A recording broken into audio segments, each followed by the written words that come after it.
Well, welcome everyone to the third town hall with Chancellor Dutta here at the University of Michigan-Flint. On behalf of the Alumni Relations Office, I want to thank folks for joining us this evening.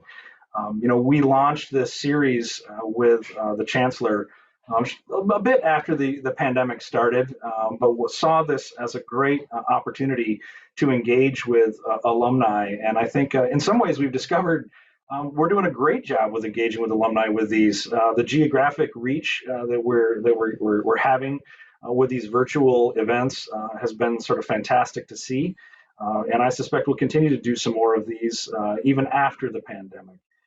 Looking to do some virtual things. So thank you all for being here. Do a little bit of housekeeping to get started.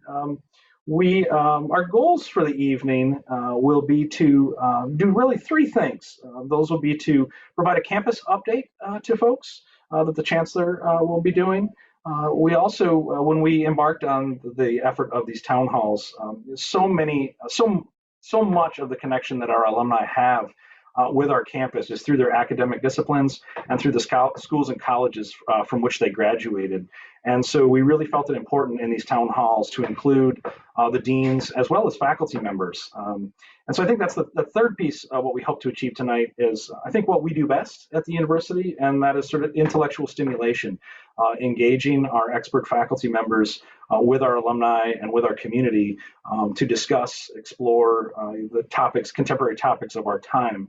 And so we'll spend actually most of our time this evening doing that. So one final housekeeping bit, we will be using the chat function to do any of the question and answer here this evening.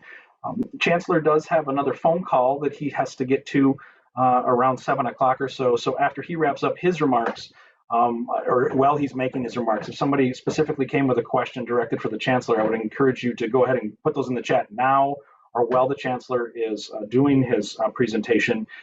If we have some questions for the Chancellor that we're not able to get to, I will work with Chancellor Dutta in the next several days to get those questions to him. We'll get some responses and get back to folks as soon as we possibly can. So with that, I will go ahead and get started. I want to introduce Chancellor Dutta. Chancellor Dutta describes his coming to U of M Flint as a bit of a homecoming.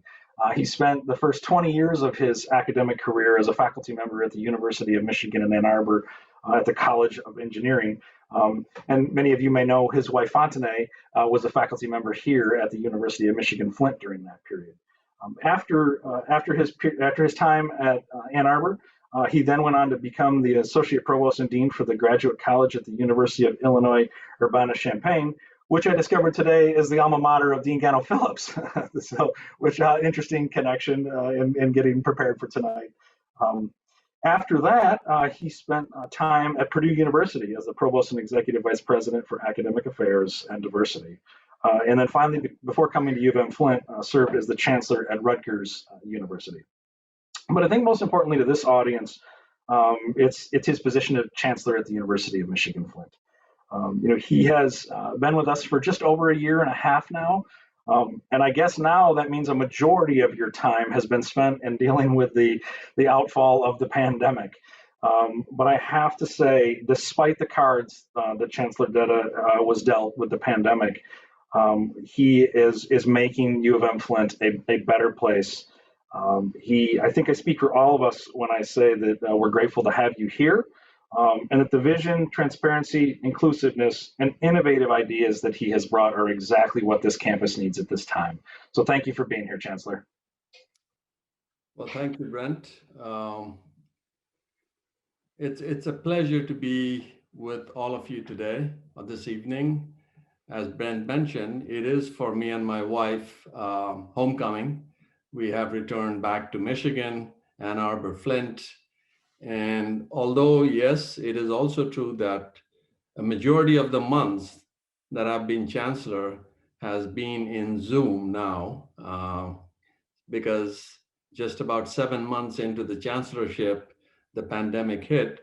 But I will say this, that due to the dedicated and excellent faculty and staff, we have been able to do everything that we had planned to do for our students, for research, for teaching, and economic development and community engagement. All of those plans have been going full force. So it is truly a testament to our excellent faculty, their dedication and sincerity, and our staff who have helped us tremendously, all for the purposes of giving our students the best education that University of Michigan-Flint is known for. I'd also like to thank all the alumni who are with us today. Your engagement with the university is critically important. We want to expand on it, and you will be seeing more of these opportunities either on Zoom or in person when COVID allows. So I hope to see many more of you and get to know more of you in person. Just as a campus update, I know you will hear from the College of Arts and Sciences, from Dean Gano-Phillips, and the faculty members who will be talking about the really exciting research project. But let me give you some campus-wide updates. As I said to you, our plans were not really disturbed by COVID. It was delayed just a little bit, but we have now launched a new college, the College of Innovation and Technology, that will matriculate the first students, the first cohort of students this fall. That was our plan before COVID, and it is still our plan. So everything is moving forward thanks to the generous support of the Charles Stewart Mott Foundation. We are now in a faculty hiring mode. We have a new dean who is also from the College of Arts and Sciences, Dean Chris Pearson, who used to be associate dean there.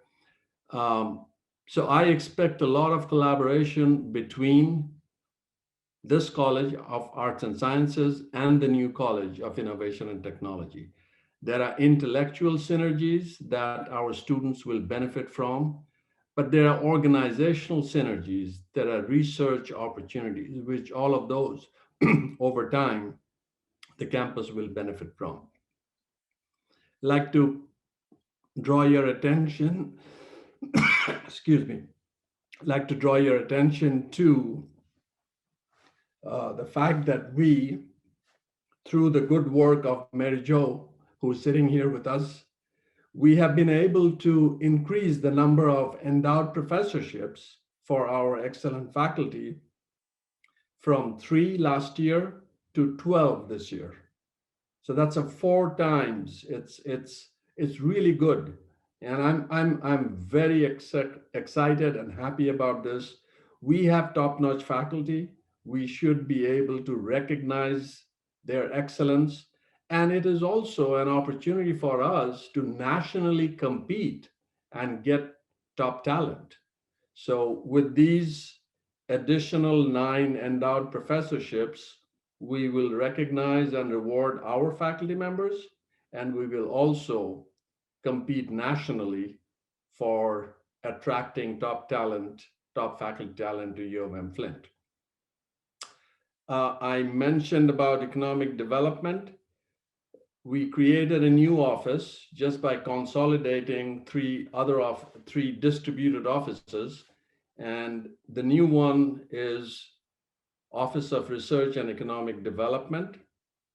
It is a one-stop shop for our faculty to engage with industry, with community, with federal agency, with private foundations, and likewise, or vice versa, we are hoping that this office will be a one-stop shop for people on the outside who want to engage with the university. We'll be able to efficiently point them and connect them with university resources, most importantly, faculty who are doing research in the areas that they are interested in. This office is already showing some good positive momentum. We have been writing proposals, and hopefully soon, we will be able to share some very good news that would add new facilities to our campus. So that work is ongoing. Let me also mention that this office, as it connects our faculty with resources on the outside, um, it is important to note that the faculty members you'll be hearing from this evening, they are going to speak to you about a large $600,000 Mellon grant that they received last year. So it is this kind of opportunities that the Office of Research and Economic Development will make sure that our faculty members are aware of, they are assisted in, and we can compete. It's our faculty are doing the research. What I'm trying to get this institution to do is compete for external funds, do the research, but also get the funds into the university. And why is that important?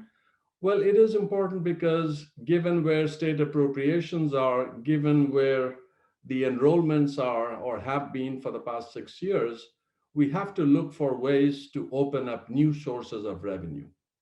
And external grants are a new source of revenue. Technology transfer from our faculty intellectual property, that's a new source of revenue. And the third new source of revenue, which I want to speak about, is philanthropy. So all of you know that the Giving Blue Day happens every year. Last year we did not because of the pandemic, but this year we are working very hard to meet our ambitious goal or target, which is $1 million. We plan to raise $1 million on Giving Blue Day, which is March 10th, and we are doing everything we can. We are working hard because it is a really big goal. And I think all of us together, we can make it happen. So what you're seeing on the screen now is an opportunity for the people who contribute for this Giving Blue Day to attend a session with CAS alumna, Erin Darkey. So it'll be a very exciting session that I'm looking forward to. So I hope that all of you would consider giving to a program in CAS or outside CAS or in any office for that matter that that you are most interested in, and help us for this university to achieve our target of $1 million. So with that, let me give it back to Brent. If there are any questions, be happy to answer. And I will be here up until 7 p.m. Yeah, we do have one question in the queue, specifically around reopening and face-to-face instruction, and sort of the desire, both on the part of students and faculty, to be back in face-to-face. And so I'm curious if you can comment. I know there's a reopening committee and folks are doing work on that. There's a lot of conversation. Can you give us a bit of an update on sort of where those things stand and when we might know some decisions and so on and so forth? So there is a reopening committee, a fairly large committee of faculty, staff, and students who have been meeting since last year, April, I believe. So this committee is now looking very carefully at the plans for fall. And the goal is to have a regular fall, the way we used to have in fall 19, fall 18, so forth. So that is our target, but we will do it with all the safety protocols and CDC and state guidelines. So we are working hard on that. There will be contingency plans that if the COVID vaccine or the virus were to take a turn that is unexpected, we will be very quickly able to make a pivot. But as of now, our plans are to have a in-person, maybe de-densified, but an in-person fall on campus.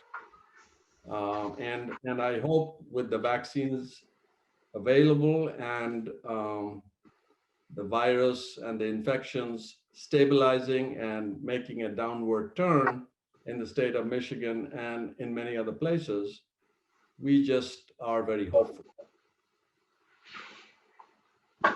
Excellent. That's the only question that we had in the queue. If one pops up in the queue and we have an opportunity while Susan's done, we'll get it to the Chancellor. If not, I will follow up directly with the Chancellor and get those questions answered. So thank you again for being here, Chancellor Dutta. Thank you. Thank you. So now I will move on to introduce Dean Gano-Phillips of the College of Arts and Sciences. Dean Gano-Phillips started her career, or her educational career, pardon me, as a graduate in Ann Arbor, has a degree from Ann Arbor. And then, as I mentioned earlier, I think, Susan, both your master's and PhD, is that right? From Illinois at Urbana-Champaign. Susan became a faculty member here in the Department of Psychology in 1993. And later held a variety of administrative roles both across the campus and within the College of Arts and Sciences. She began serving as dean in 2015, and through that time led a variety of activities and efforts, including strategic planning efforts for the college, expanding the facilities, providing support in the area of advising for students, and most recently, and I know she'll talk about that tonight, a restructuring of the universe, or excuse me, of the college. So, Susan, thank you so much for being here. Thank you very much, Brent, and it is truly a pleasure to be with all of you. I'd like to thank you for the time that you've committed tonight to engage with us and to learn a little bit more about what's going on in the college and the exciting work that the faculty and staff of the college have been doing. I'd be remiss in the circumstance that we may have students here tonight as well to say that this is the first of a kind today, in that it was a campus well-being break day, meaning instead of a spring break in this COVID environment, we've given students a couple of days off, individual days throughout the semester, and this was one of them. So if we have students joining us, thank you for giving of your time on this well-being break day, and we hope that you've enjoyed some rest or relaxation and rejuvenation in the short break that we have.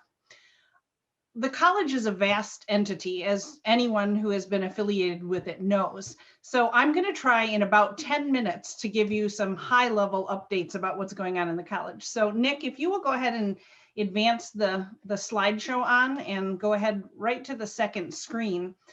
These are the highlights of things that I want to mention to you tonight. First of all, as you heard from Chancellor Dutta, this past year has really just been a phenomenal year of innovation and change. And I want to just salute all of our faculty and staff for the amazing creativity and the resolve that they've shown throughout this past year as we pivoted and moved everything we do online in the course of 4 days. And then we continue to innovate and do it better and better as the semesters have gone on. The majority of our curriculum has been delivered online in the past year, but there have been exceptions, and there's been great creativity on the part of our faculty and students in laboratory sciences in the college, in music and in theater and in art, to be able to continue to do the important study and learning that they do in really unique and different ways from the ways that they have in the past.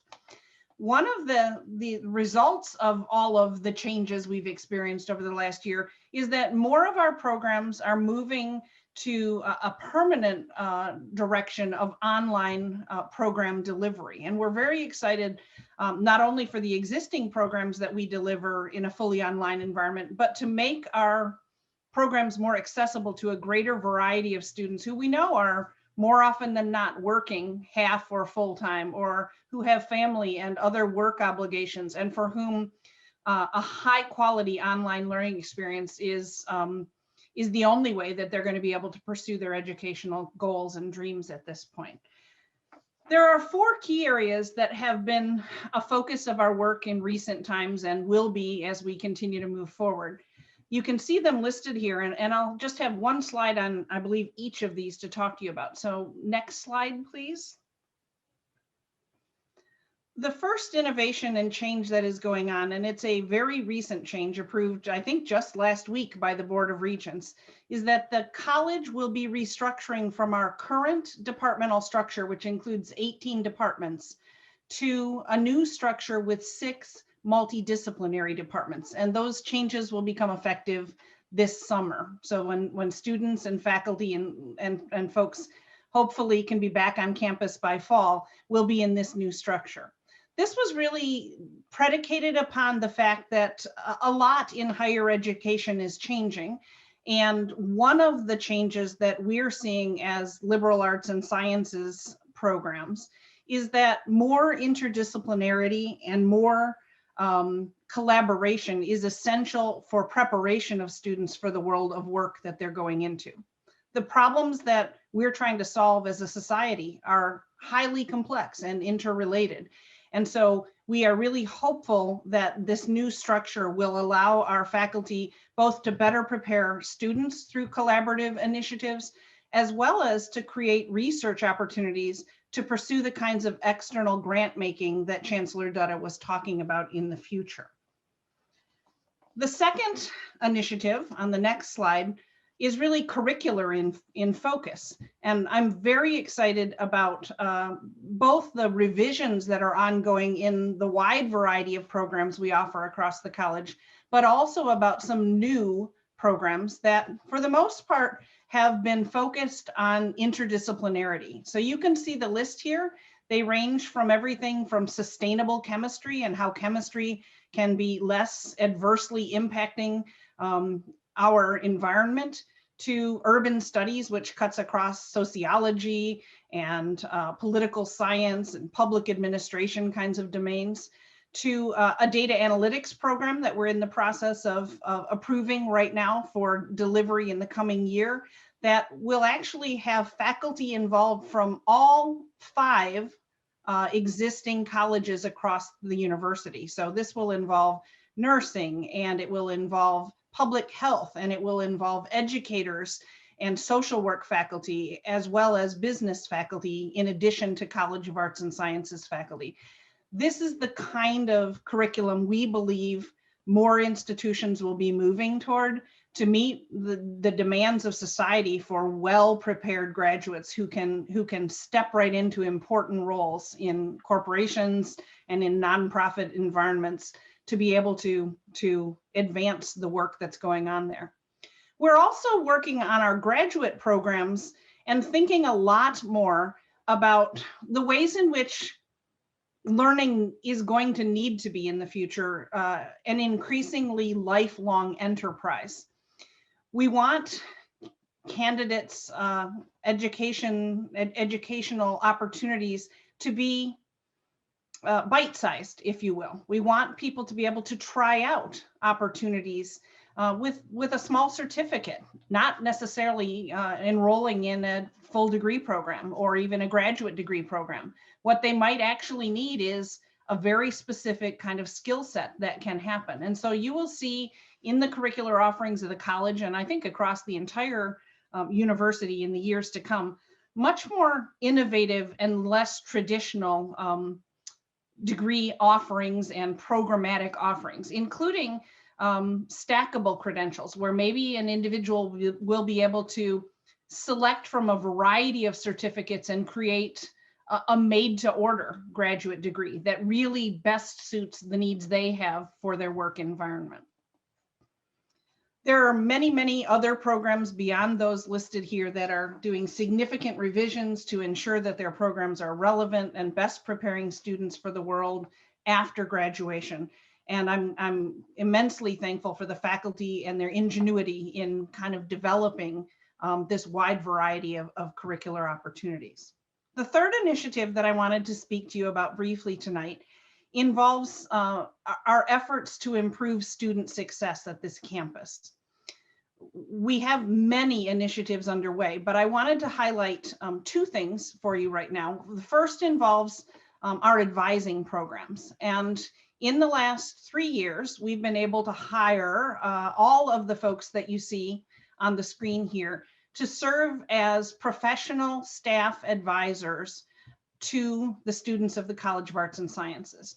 And these advisors specialize in particular disciplines, and they're really focused upon ensuring students, one, have a very clear pathway from beginning of their studies through to graduation, and two, have resources available to them should they encounter challenges along the way. So these advisors are really working to meet students where they're at one-on-one before they're even setting foot on campus or enrolling in our courses, all the way through the steps they need to take to ensure that they apply for graduation in a timely fashion. They think holistically about students' experience and their need for co-curricular activities and the ways in which they can build experiences that will make them desirable in the marketplace. We also have been able to have a career advisor, Maisha Cannon, in the college, and she has been here since last summer, and she is working extensively both with our students and now across the campus with others working in career positions to develop a whole series of workshops to ensure that our students not only are getting the foundational knowledges that they need to be successful in the future, but that they know how to translate their educational experiences into resumes and into interviewing skills, and to be able to have the skill sets necessary to go after the kinds of career opportunities that they're most interested in pursuing upon graduation.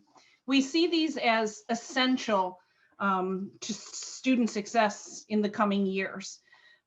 It would be unusual, I think, for any higher education institution today not to provide these kinds of services for students.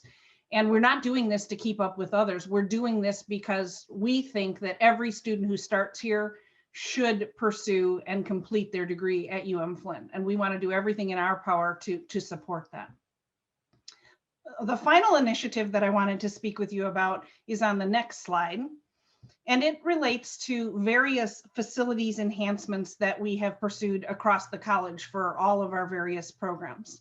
The one you may or are likely most familiar with was the Murchie Science Building expansion, for which we just held an open house or a grand opening at the end of last month. If you've seen this video before, I apologize, but for those who have not, Nick is going to show us in a little bit less than 3 minutes a very quick pass through the amazing facilities that are available to our students via this video.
It's pretty phenomenal, isn't it? It's really unlike any other space we have on campus. And we are excited to see students already using this building. We have just a handful of courses occurring in there at this time. But I can tell you, I was in the building last week meeting students. There was a resident assistant who lives and works in the Riverfront Residence Hall who said, this is where I want to be. This is where I want to be studying. It's inspiring. There are more collaboration spaces built for students in this than any other place on campus. I believe somewhere near 15% of the building is designed with students specifically in mind, not classrooms, not offices, not research labs, but truly interactive, collaborative spaces where we can engage with industry partners, where students can be engaged in peer learning, and we're really excited. Obviously, this building is designed with our science programs in mind, but there are general classrooms in this building which will have technology features valuable to faculty across the college and will be used by a wide variety of disciplines. In addition to this project, I wouldn't want you to think that everything has been focused on science and technology. We have been improving facilities for our art and art history department. They have new designated classrooms, and their faculty offices have been moved into the North Bank Center on campus as of this last year. And we also have other renovations going on in the existing science building that will enhance research in our chemistry and biochemistry departments, enhance tutoring spaces for our mathematics labs, and in computer science and physics to create cyber classrooms such as the one you're seeing here in the photo, and active learning classrooms for other disciplines as well.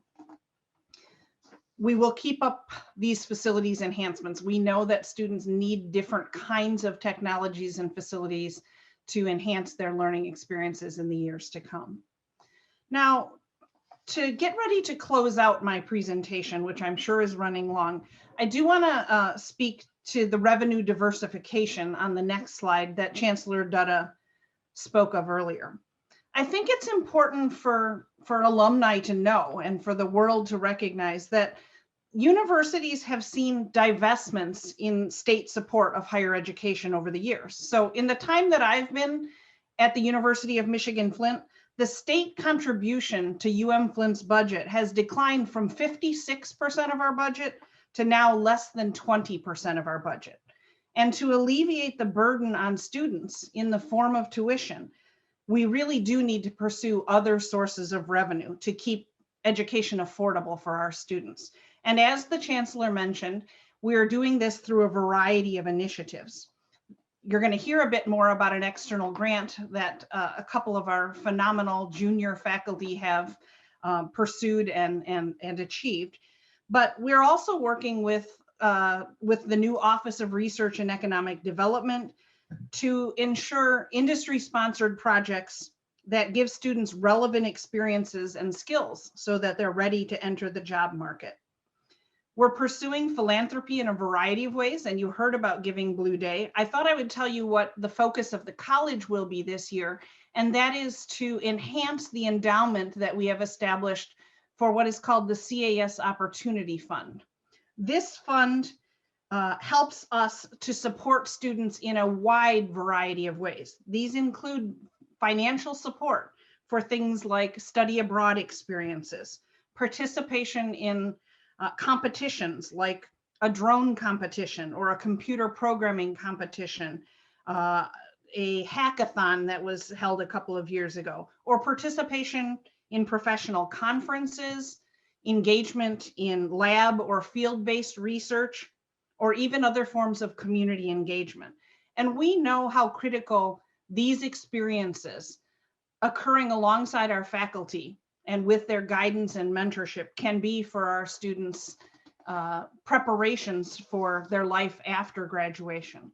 So I wanted to mention specifically in the next slide about why we know and why we believe that your involvement as faculty, staff, as alumni, friends, or donors to the college is so important.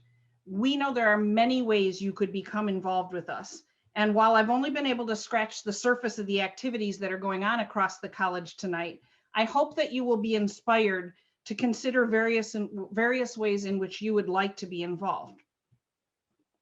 As far as Giving Blue Day in a couple of weeks here, we hope that you'll watch or follow us on the various social media channels that we're pursuing, that you will encourage friends, family, and colleagues to support and participate in this event, and that you'll also consider making a contribution to elevate some aspect of the work going on in the college that aligns with your interests.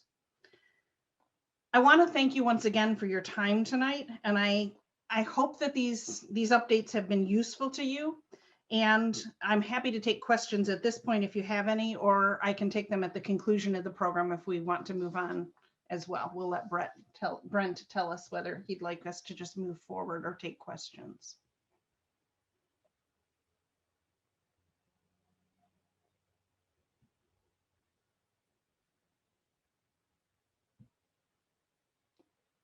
Brent, I'm not hearing any questions. Shall I go ahead and introduce? Oh, I'm sorry. I was muted there.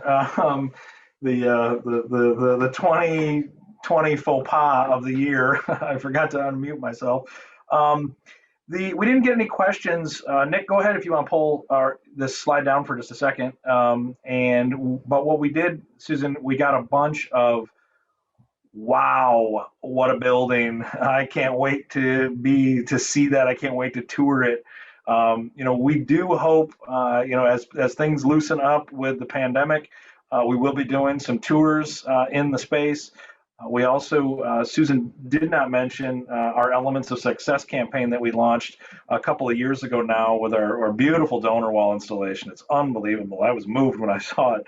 That we'll be doing some tours for folks who participated in that as well. So no questions, but just a lot of folks that were impressed with that building, and certainly something for the campus to be proud of. And I know how hard Susan worked on that project for many, many years now, and something certainly to be proud of personally as well. So, but I think we are running a little behind, Susan. I'll let you introduce the presentation, and we'll keep plugging along here. Thank you, Brent. I'll keep this very brief because I want you to hear from our scholars. I'm going to introduce to you two faculty who have a fascinating project which really represents everything I was talking about tonight: innovation, creativity, our desire to improve student success. This project represents the best of what Flint has to offer, and these faculty are truly exemplary of the range of faculty we have on this campus. Jacob Letterman is an assistant professor of sociology, and his research focuses on urban politics, governance, and inequality. He recently completed a book project in Buenos Aires, Argentina, and has been interested in urban change in Flint and the Detroit area, where he's taken multiple classes on immersive field trips, brought local officials and activists into the classroom. And Dr. Daniel Burchak is also an assistant professor, in this case in anthropology. He's an anthropologist of religious studies who studies Islam in Indonesia. As a teacher, he most enjoys planning and taking students on immersive field trips and study experiences, as well as helping them to see the world around them through a holistic anthropological lens. Their project, as mentioned by Chancellor Dutta, was generously funded by the Mellon Foundation, and it has a phenomenal component to it that allows them to provide professional development to colleagues over the next several years. Dan, I'll hand it over to you.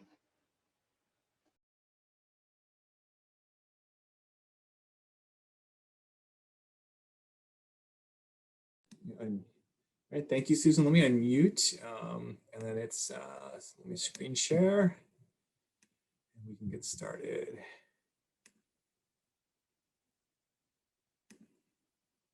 Okay, all right.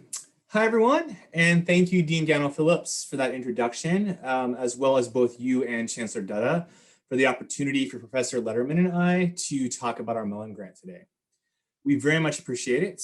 And we also want to take a moment and thank the Andrew W. Mellon Foundation for funding our grant and supporting the really important work that we're doing through it. In addition, we want to thank former interim provost Susan Alcock, who I see in the audience. Thanks for coming, and current associate provost Shelby Newport both of whom worked with us on this grant and without whom the work we are about to describe would not have been possible. Borders and Crossings, the grant about which we're going to speak with you today or tonight, is a grant from the Andrew W. Mellon Foundation that supports the development of new first-year experience courses here at Flint. These first-year experience courses, which we will talk about in more detail in a few minutes, are designed to encourage students to explore the humanities and humanistic social sciences through big questions about our global world. We aim to both expose non-humanities majors to the value of the humanities earlier in their university careers, and even more so, create pathways for new humanities majors, especially among students who are otherwise underrepresented in the humanities. Before we move on to talk about the grant itself, we want to take a few minutes and contextualize the importance of the humanities and humanistic social sciences as a way of framing why we pursued this grant in the first place. In order to do this, I want to turn to a quotation from a colleague of mine, someone with whom I went to grad school. I should note that she's an historian who researches disability in the law. And last July, I was scrolling through my Facebook feed and came across a post she had made that ended with these two sentences. She wrote, "Humanities isn't something you can pull off of a shelf or find in an app store as soon as you think you need it. It has to be there and nourished even in the times you think you don't." As I said, this was in July, and many of you will probably remember that last summer we were seeing all across the United States what were the largest demonstrations for racial justice since at least the civil rights era. This came in the wake of the killing of George Floyd in Minneapolis in May, and my colleagues' comment was offered in this context. Humanistic scholars of race will tell us, I think rightfully, that we have always needed their knowledge and that we almost certainly haven't reached for it enough. Nonetheless, my colleagues' questions seemed a reflection on how, in this moment of national reckoning, we were reaching for humanistic knowledge. But after decades of undervaluing the humanities, in my friend's words, not properly nourishing it, would it be there? And perhaps more importantly, would Americans have the skills and habits of mind needed to use it effectively? What scholars and educators like my colleague know so well is that the humanities and humanistic social sciences provide us with tools for navigating complex social, political, and moral problems, approaching and overcoming things like racism, global warming, political polarization, and even navigating public policy around pandemics, such as the one we are currently experiencing. These all require critical thinking, perspective taking, cultural competencies, and the ability to think about big questions regarding what it means to be human. All habits of mind cultivated by the humanities and humanistic social sciences. Further, contrary to stereotypes of on or underemployed English majors, the income of humanities majors over a lifetime is, on average, equal or higher to those who take up STEM fields. There are a lot of complex reasons for this, including the flexibilities of the humanities skill set and the ways in which humanities fields are gateways to careers in law, grant writing, education, the academy, politics, nonprofit and philanthropic work, and other such fields. Here I would direct you to the work of higher education economists such as David Deming of Harvard, whose 2019 New York Times piece is pictured here. This work makes it clear that if we want to address racial and socioeconomic inequalities, we must provide diverse groups of students opportunities in the humanities and not reserve those opportunities for students lucky enough to attend elite and often expensive colleges. In short, the humanities and social sciences both cultivate democratic habits of mind and allows us to create a more equitable society. And on that note, I'll turn it over to Dr. Letterman to talk a bit more about how these issues informed our grant. Hi, everyone. Thank you, Professor Burchak. And I'll also just extend a thanks to Dean Gano-Phillips for inviting us to speak on this topic. As Dr. Burchak alluded to, the problem is that over the past few decades, fewer students have selected humanities majors. There appear to be many reasons for this, of course. However, prominent among them is well-meaning, but ultimately short-sighted advice about the job prospects and earning potential for those with humanities degrees. However, there are also financial barriers to studying fields that, even if in the long term provide higher earnings, may leave some students, especially those from less advantaged backgrounds, unclear about the immediate financial payoff that one can expect upon graduation. Still other students, often as a result of exclusionary racial and class legacies in these disciplines, can find humanities fields to be ones in which they simply do not feel that they belong. There are two immediate concerns here. One, this curtails the ability for students to develop the habits of mind that contribute to living in a democratic society. But in more prosaic terms, it limits their professional horizons. I know a number of alumni are with us this evening, and as I'm sure many of you can attest, the world today is inundated with new forms of data. But being able to visualize data, manage databases, or master the finer points of Microsoft Excel is at best half of what is required of today's professionals, who must also be able to meaningfully interpret data, tell compelling stories, and persuade with the kinds of critical thinking that allows us to make sense of a complex world, be it as an engineer or as a museum curator. And so in putting together our grant, Professor Burchak and I sought to build pathways to the humanities by helping students see their value, by getting them excited about the kinds of knowledge and employment that students access through these disciplines, and by breaking down barriers, financial or otherwise, to participation in them. This is especially important at an institution like our own, which is of course dependent on enrollment for running our programs, and where declining enrollments in these vital fields can mean fewer resources, with all the consequences that this brings for students, our community, and society as a whole. So just to reiterate, we imagined this grant as a way to build a pipeline to the humanities and humanistic social sciences in departments that both of us teach in, especially for students who are often underrepresented in these fields. First-generation students, students of color, and working class students. These students also happen to be disproportionately represented in our student body. In reviewing the literature on educational outcomes, what we found was a series of practices associated with student success, which just happened to be central to humanities-based curricula, teaching through immersive experiences like field trips or student research, removing barriers, financial and otherwise, to experiential learning, building courses around pressing social concerns, small classes with multiple faculty, and the opportunity to form close mentoring relationships with instructors. As a sociologist, I've always been intrigued by a fairly well-known concept in my discipline called the strength of weak ties. It proposes that society's inequalities are exacerbated by a lack of social networks outside of one's own. More privileged students access new and diverse networks as they move through new institutions, such as mentoring relationships with faculty or connections to students from other regions. For students who simply come to campus and then leave for work or responsibilities at home, these weak ties, that is, informal connections to people and networks at the university and beyond, are limited. And that's something our grant addresses by providing immersive opportunities that are free of charge for our students and help them develop small cohorts, both with each other, as well as mentoring relationships with faculty.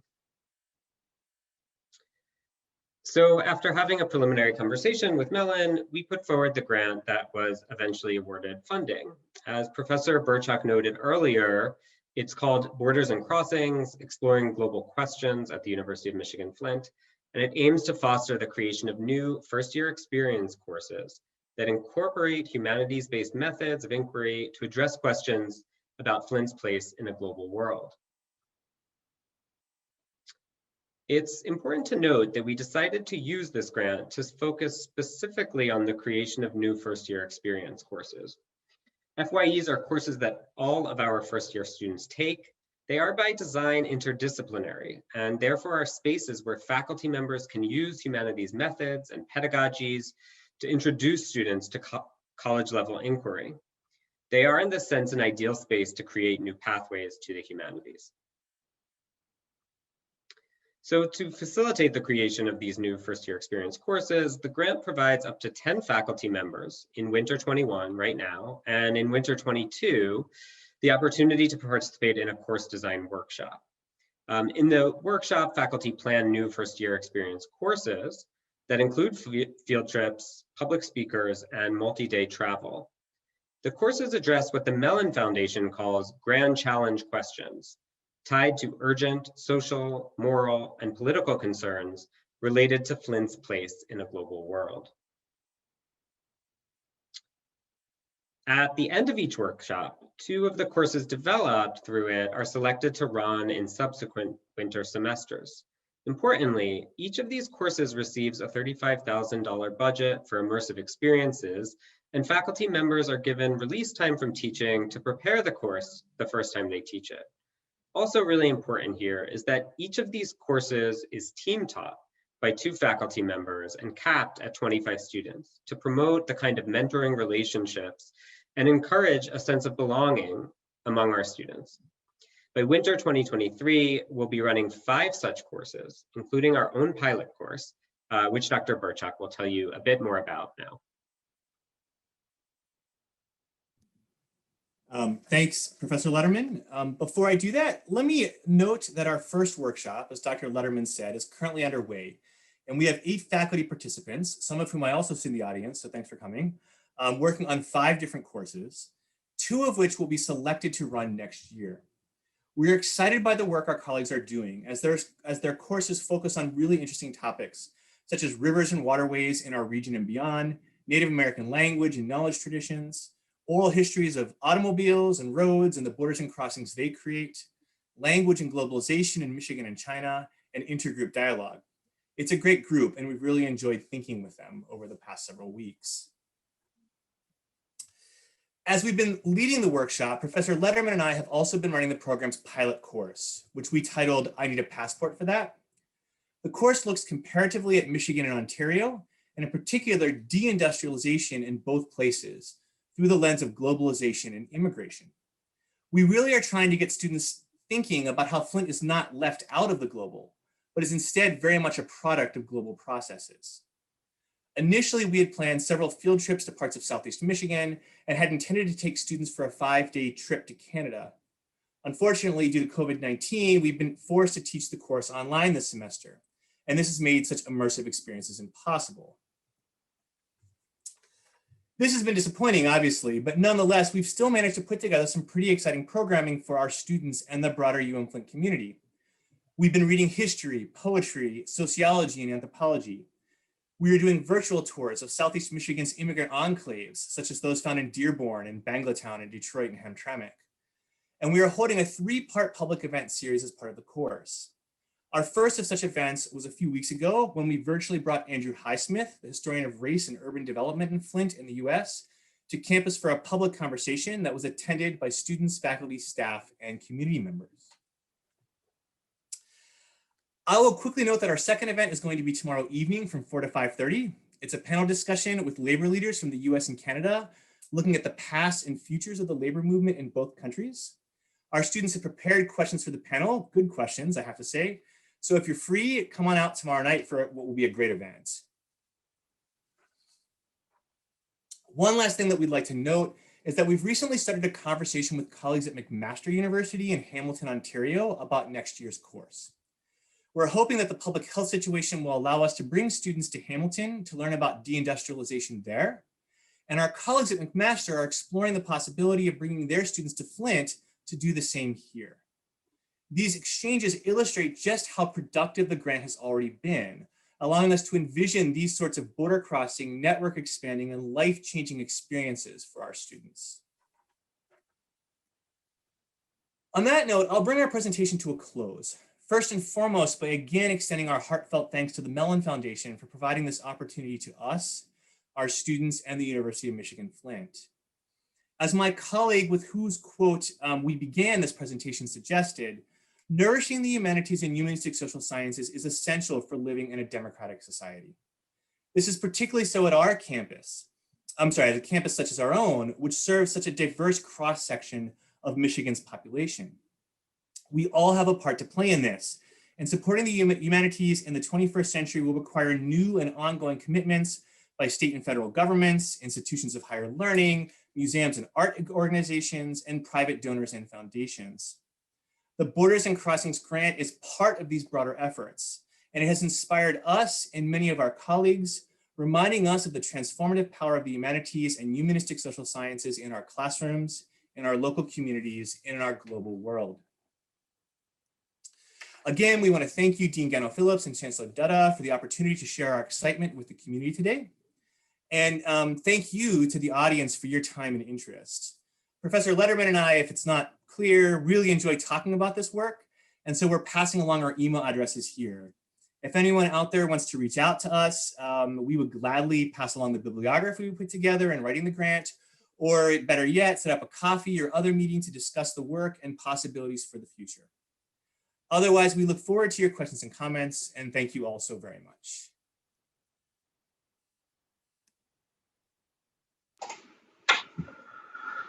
Okay, couple things here. One, Robert Barak, who I remember as a student on campus, very engaged student and involved, chimed in and just wanted to say thank you for the work that you're doing.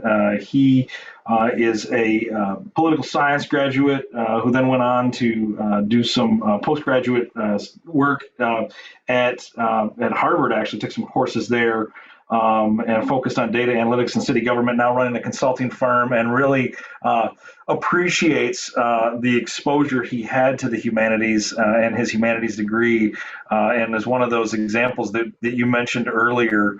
I can tell you from the work that we do in alumni relations, I see history grads and English grads in law all the time. It's amazing to me how many of those professionals we see, and when we get into conversations with them, it all started, with a liberal arts education, no doubt, leading up to their graduate school.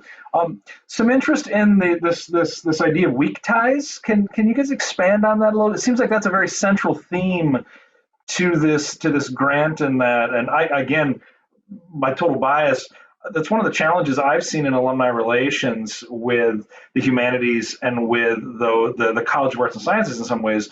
The professional schools, they have these cohorts that come through and they connect with one another. Talk a little bit more about that, because I certainly see that as real community building within our student population and vis-a-vis our alumni population. Yeah, I'll go ahead and take that, because this was always sort of my pet interest when we were writing the grant. Is that okay, Daniel? Okay. Yeah, so I'm not a sociologist of networks, but this is a very famous concept in sociology. And the idea behind it, the insight, is that many of the opportunities we come across have to do with our ability to have many and differing weak ties in different kinds of networks. And I always say to students when we're talking about this, like, the person you meet at a conference for 5 minutes is someone who you might shoot an email to if your student is applying to their graduate school program. However, if you hadn't met them, even though it was a 5-minute conversation you had at a conference at some point, you probably wouldn't do that. So that's a kind of example of a weak tie. Being able to introduce yourself and to get acquainted with someone, even quite briefly, especially people outside of your immediate social network, is, sociologists argue, one of the foundations of inequality. And so when it comes to our students, I think students who understandably are very busy often don't have the opportunities to casually meet faculty or develop mentoring relationships with faculty, or even just meet other students from, say, different parts of the state, or indeed different parts of the country. Fascinating. I think from the alumni office, I want to do some reading on this, because it's so related to what we see our role as playing, is making those connections, creating that network for our alumni. One, I saw a comment here too. Tell me more about the borders and crossings, kind of the language of that in the context of this work. How is that related? And Jacob, it's okay, I'll go ahead and take this one. Cool. Yeah. And I want to quickly give a shout out. I think you said his name was Robert Barak. I just want to thank him for his appreciation. It always feels good to hear that, so I want to acknowledge that. Yeah, so the borders and crossings idea is one that is meant to be evocative, one that you can think about and think with in a lot of different ways. And I think, if we're being completely honest, we came to it first because we are both international scholars in some capacity. We both are interested in taking students abroad. And so that was sort of the beginning of that. But as we developed the concept for this grant and started thinking about how it might apply to FYEs and to thinking about the amenities more broadly, we began to think about things like racial redlining and crossing borders within cities or across race. I'll use an example. I mentioned one of our colleagues who's in the workshop is thinking a lot about rivers, and or two of our colleagues are thinking a lot about rivers and watersheds and how these things are both borders and things that you cross. They both facilitate relationships and in some cases can cut them off. So I mean, it's meant to be evocative and thoughtful and allow both our colleagues who are working on their own FYEs and our students who are going through these FYEs to think about the different ways in which we're connected, but also separated. Thank you. I think that's it in terms of questions. I know we're running just a tad long, but we've got folks are still hanging on there for us. So if nobody's got any other questions, I want to thank both of you for presenting your research. Applaud your research, and look forward to following up as this grant continues to see some of the outcomes. I want to give Susan an opportunity to say a few things if she would like to kind of wrap up, and then I'll do a final closing. I've got just a couple things I wanna say as we wrap up. I will be very brief, which I'm not known to do, but I will simply say again, thank you for your time. Thank you for your interest. Keep an eye on us. We have great innovation and interdisciplinary opportunities forward, and we can't wait to share more of them with you face to face when we're able to do that again. Thanks. And I want to thank everyone for being here, being part of our third, I'll call it successful town hall. I think we're got a pretty good batting average with these thus far. And I do want to close and reiterate. Obviously, we've got in the background here the Giving Blue Day background. We will be embarking on Giving Blue Day the day of March 10th. And I asked Nick to pull up and share again this evening with Erin Dark. Erin is a very successful actress came from the Flint community, attended U of M Flint, has some strong connections and strong ties with our U of M Flint community, and has graciously offered to sort of do a fireside chat about her journey from U of M Flint essentially to Hollywood, and to New York City as well, and her very distinguished career in the theater. So please mark your calendars for March 10th to join us on Giving Blue Day and give a gift, and then again on March 20th to be part of this event. So once again, I want to thank everyone for being here, and we look forward to seeing you at our next town hall and soon at one of these face-to-face events. And come check out the Merchant Science Building with us. We're looking forward to showing folks off that great space. Thanks again.